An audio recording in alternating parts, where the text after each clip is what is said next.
was Christmas on the island of Sodor. All the engines were working hard. Thomas and Toby were busy carrying people and parcels up and down the branch line. Everyone was happy. Only the coaches, Annie and Clarabel, were complaining. It's always the same before Christmas, they groaned. We feel so full, we feel so full. Oh, come on, said Thomas. Where's your festive spirit? Christmas Day is almost here. By the side of the track was a lonely little cottage with a familiar figure waving to them. It's Mrs. Kyndley, whistled Thomas. Peep, peep, Happy Christmas. Thomas always felt better for seeing her. Christmas just wouldn't be Christmas without Mrs. Kyndley. When work was over, Thomas went to see the other engines. All their coats had been polished. Huh, said Gordon, just look at us. Your driver will have to work fast to get you as smart as us. Never mind that, replied Thomas. I've something important to say. Do you realize it's a whole year since Mrs. Kyndley saved us from a nasty accident? You remember when she was ill in bed and... Yes, of course, interrupted Edward. You told us how she waved her red dressing gown out of her window to warn you about a landslide ahead. And you and Toby gave her presents, Percy joined in. And the Fat Controller sent her to Bournemouth to get better. But, said James and Henry together, the rest of us have never thanked her properly. Exactly, said Thomas. So now I think we should all give her a special Christmas party.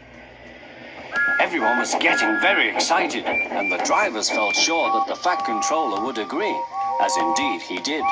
The engines were all busy making plans when silence fell. The Fat Controller had bad news. The weather's changed badly. Mrs. Kyndley is snowed up. Toby says he'll help to rescue her. You must help too, Thomas. There's no party unless you do.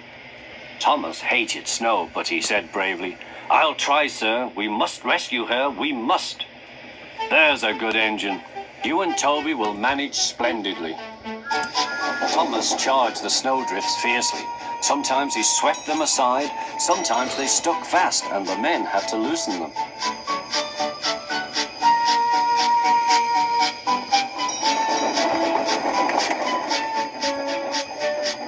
But at the cutting near the cottage, they could go no further. Look at that, exclaimed Thomas's fireman. Peep, peep, peep, here we are, whistled Thomas. An answering wave came from an upstairs window. Then they heard a familiar sound. That's Terence, said Thomas. He's come to help too. Sure enough, Terence had a snowplow and was working hard to clear a path to the railway line in safety. At long last, the rescue was complete. Percy took the tired workmen home. Terence said goodbye to Mrs. Kyndley and promised to take care of her cottage as he watched them all set off. The engines made good time. No more snow had fallen, but the yard was dark. Thomas's heart sank. Suddenly, all the lights went on. What a marvelous sight awaited Mrs. Kyndley. Well done, said the Fat Controller. I'm really proud of you all. Mrs. Kyndley especially thanked the smaller engines. Thomas and Toby are all friends, she said. And now, Percy, you are my friend too. Percy was very pleased. 3 cheers for Mrs. Kyndley, he called. Peep, peep, peep. They all whistled. We wish you a Merry Christmas. We wish you a Merry Christmas. We wish you a Merry Christmas and a Happy New Year.